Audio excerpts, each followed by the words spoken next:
Oke, jadi fatwa saya terakhir, kalau ini boleh disebut fatwa ya, anjuran untuk anak-anakku ya. Anda akan menghadapi dunia yang sangat serius di mana Indonesia akan ikut moncer. Pertanian akan maju tapi bukan milik petani. Petaninya tidak ada yang petani tapi buruh tani. Pemiliknya adalah konglomerat.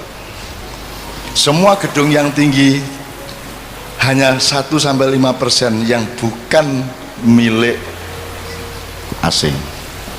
Semua mesin materialisme, mesin kapitalisme, semua milik mereka. Sekarang teman-teman sekalian, Anda mau apa? Mau bunuh mereka? Mau berontak?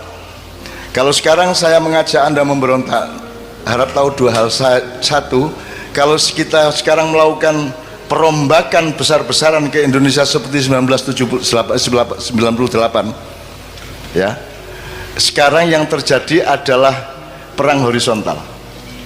Rakyat akan bentur sendiri antara kelompok A dan kelompok B di kalangan umat Islam sendiri, betul enggak? Nah, jadi tidak mungkin saya lakukan itu. Nomor dua, andai kan saya melakukan perombakan atas Indonesia, aku orang ngejak kowe wis angel-angel maknyahan tetap melarat ke ngene, mosok tajak revolusi. Nek jen aku arep ngono kuwi, aku nek di perintah karo Allah tak tandangane dhewe. 98 aku tandang dhewe. Aku ngunggahke Gus Dur dhewe.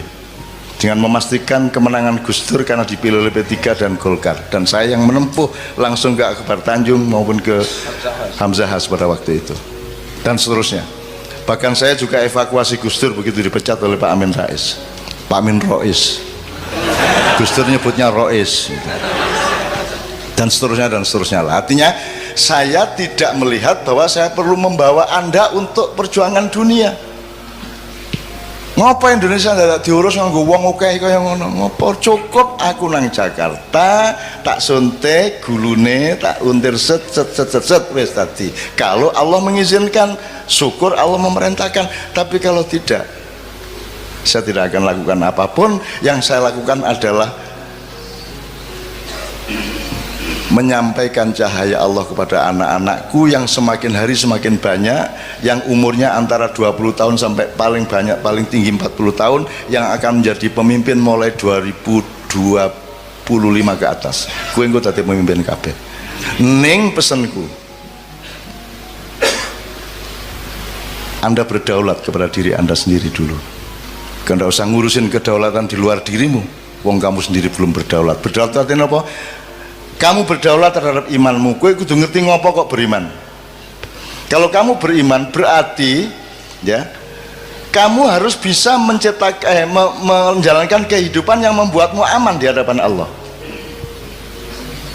Gitu loh sih. Karena produknya iman adalah aman. Jadi iman diterjemahkan secara akal pikiran, secara ilmu, secara kebudayaan, secara ekonomi, secara profesional. Diterjemahkan imannya dengan membuat sesuatu yang membuatmu aman di depan Allah. Itu beriman. Jadi berdaulat terhadap iman Anda, berdaulat terhadap ilmu Anda, berdaulat terhadap perilaku budaya Anda, berdaulat terhadap keluarga Anda. Kalau Anda sendiri belum berdaulat atas pikiranmu sendiri, gue isi taklid, isi jare kae, gue orang duwe kedaulatan nang awakmu dhewe, kamu belum bisa menjadi pemimpin bahkan terhadap dirimu sendiri. Maka sekarang anak-anakku sekalian, kamu cari dirimu itu siapa. Tuhan tuh nyuruh kamu jadi apa, caranya gimana, lah kamu senengnya apa, lah kamu bakatmu apa, gitu loh. Kalau Anda mengandalkan sekolah dan kurikulum, mereka tuh tidak peduli sama bakatmu. Kurikulum ke podo kabeh diperlakukan sebagai kambing, padahal ono kijang, ono sapi, ono ayo kambing ki wedhus. Padahal ada kambing, ada wedhus, ono kowe ya.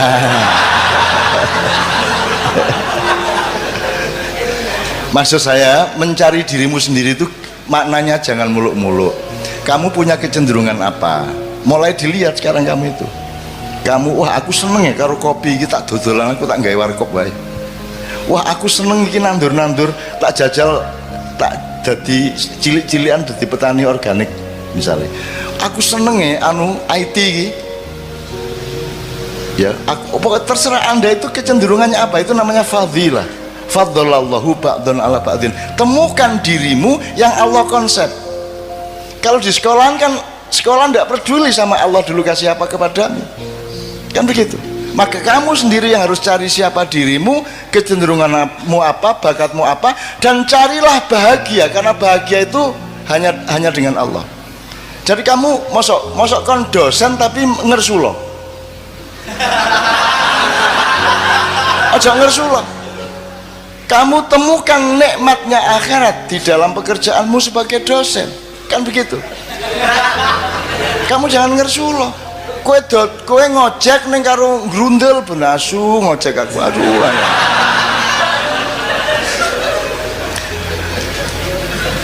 Teman-teman sekalian, kemarin saya diceritai oleh Sabrang, di Jepang itu ada orang yang 40 tahun lebih itu dia kerjaannya melipat-lipat kertas origami itu loh, gawe manuk, gawe perahu, gawe apa loh. Jadi petang ngunang terus deh. Kan iki ngopo to iki?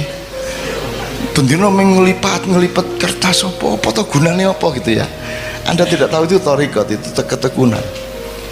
Lakukan saja apa yang Allah fima atakallah, yang Allah kasih kepadamu itu lakukan dengan istiqomah, sungguh-sungguh, tekun total sampai kamu jadi ahli yang kamu lakukan itu.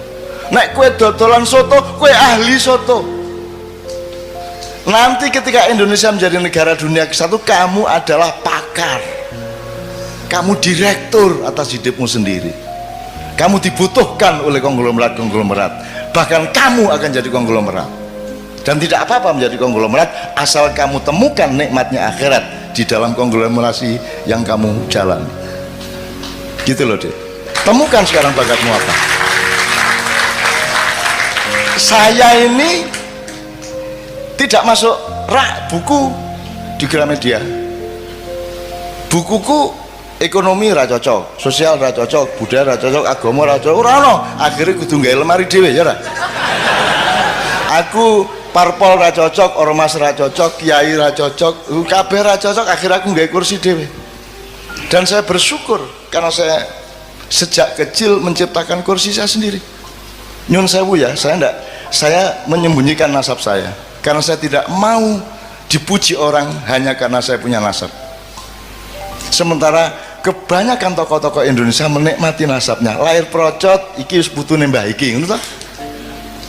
Gampang dadi ketua iki, gampang dadi kok mergo pancen putune mbah iki kan ngono. Aku ora duwe kursi iku.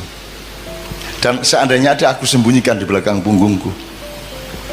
Aku ingin menjadi fungsi, bukan menjadi siapa diriku. Gitu loh, Dek. Nah, teman-teman sekalian, temukan dirimu, temukan bakatmu dan kerjakan. Masa 5-10 tahun kamu tidak jadi pakar? Jadi misalnya Pak Ilyas, sampai dia ngerti betul dunia dosen dengan segala dimensinya, psikologi ini mahasiswa, latar belakang ekonominya mahasiswa, budayanya mahasiswa, kampus kipiye, semua dia tahu persis. Sehingga seperti origami tadi, sekarang si bapak yang si mbah yang penggawean melipat-lipat itu digoleki NASA karena mereka ingin bikin satelit yang efisien, yang bisa menyerap energi dari matahari tapi tidak terlalu gedabiah. Jadi harus ada lipatan-lipatan tertentu yang efisien, yang logamnya tidak terlalu berat sehingga lebih awet di angkasa. Dan itu yang bisa menguasai itu hanya seorang ahli origami. Jadi gue saiki opo tentok ke awakmu, mumpung gue nom, dan tekuni sampai habis. Iki tenang. Lah aku iki apa? Saya tidak menekuni bidang apa-apa karena saya bukan bidang. Saya bukan kamar. Saya bukan perabot. Aku ini ruang. Aku ini menampung semua perabot. Aku terdiri dari kamar-kamar yang bermacam-macam. Kamu jangan memasukkan aku ke dalam kamar, karena kamar itu sempit bagiku dan tidak cukup, akan pecah itu kamar untukku. Ngono rek nek arep penyair ya. Ya. Maka saya tidak membutuhkan dunia ini. Karena aku disuruh menolong kalau ada yang darurat di dunia ini. Masa saya butuh dunia? Saya butuhnya Allah. Bahwa Allah kemudian menyayangi sangat dengan mencuelkan dunia untuk saya, itu Allah kasih, bukan karena saya mencarinya. Dari soal istri sampai soal harta sampai soal ma'iyah, saya tidak pernah minta dan saya tidak pernah merebut dan saya tidak pernah bercita-cita. Orang tahu kok, wah tak rabi karo artis ya. Orang tahu. Orang tahu. Pokoknya dilalah acara bareng karo Kiai Kanjeng ning Senayan, buka bareng tak lamar semua. Atine pengen ngelamar tak lamar. Nesu toh. Ki ora tau ketemu lagi pisang ngelamar nesu. Nah, menurut gayanya nasib dari Allah. Nek cah wedok nesu ning ati tingkat kene berarti arep dadi. Jadi nek ana cah wedok benci nang kowe, berarti nanti kalau dia mencintaimu dia akan luar biasa cintanya. Semakin dia benci kepadamu, semakin tinggi energi cintanya untukmu. Oh no. Kecuali yang tidak. Ini yang terakhir jelas ya Mas ya. Mulai besok pagi tekuni kerjaanmu, tekuni sampai kamu jadi ahli, kamu jadi pakar, kamu menguasai betul bidangmu. 10 tahun lagi kamu, kata orang Madura gini, kata orang Madura, loh saya tidak mau ngelamar-ngelamar pekerjaan, saya tidak mau jadi karyawan, kata orang Madura.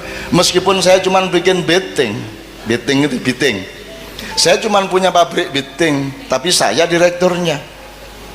Saya tidak mau jadi pegawai beting, saya direkturnya. Nah orang Madura itu konglomerat Mas, yang namanya Haji Lutfi ya, Lutfi ya, tidak bisa baca Mas, tapi gue ora karuan soge wis ora iso maca Mas. Itu karena dia tekun bener. Saya ketemu di suatu seminar seks, dia datang. Seminar seks biasanya kan bagaimana meningkatkan daya seks, menurunkan. Pak Lutfi, aduh ini terbalik ini temanya ini. Terbalik gimana Pak Haji? Saya kesini ini untuk supaya saya itu jangan terlalu tinggi saya ini seksnya. Kasihan istri saya itu. Masa saya harus cari yang umur 18 tahun terus? Kan kalau sudah umur 30 tidak kuat dia sama saya. Jadi gimana cara menurunkan seks saya ini kan? Itu deh, coba Madura gue. Dan seneng aku orang Madura gitu. Jadi teman sekalian ya, jadi ahli ya, jadi ahli. Aku kira tahu tanggung-tanggung loh, ngelakoni apa wae tenanan, tenanan itu tidak hanya sekarang, tenanan itu diuji oleh waktu selamanya. Kita tidak tahu masa depan sama sekali, kita tidak tahu akan meninggal umur berapa, kita tidak tahu Israel akan datang ketika kita berusia berapa. Pokoknya kita lakukan terus. Nek corone wong main remi di Jawa Timur, pokok iki kartu iki nek tak tokno badi arek iki. Gepeng kaya ilir gak tak tokno kartu iki.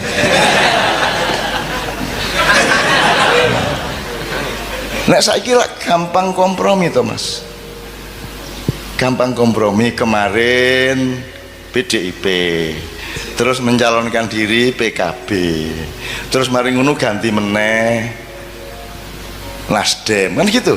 Pokoknya apa yang dia badi, karena dia tidak punya dirinya sendiri, dia tidak punya keistimewaan, dia tidak punya fadilah yang dikasih Allah kepada dia. Nah temukan fadilah dari Allah kepada masing-masing, maka kamu sudah dijamin oleh Allah bahwa akan aku lebihkan kebunmu asal engkau mencari aku dalam hidupmu. Ini ya, tepuk tangan untuk Allah Subhanahu wa taala.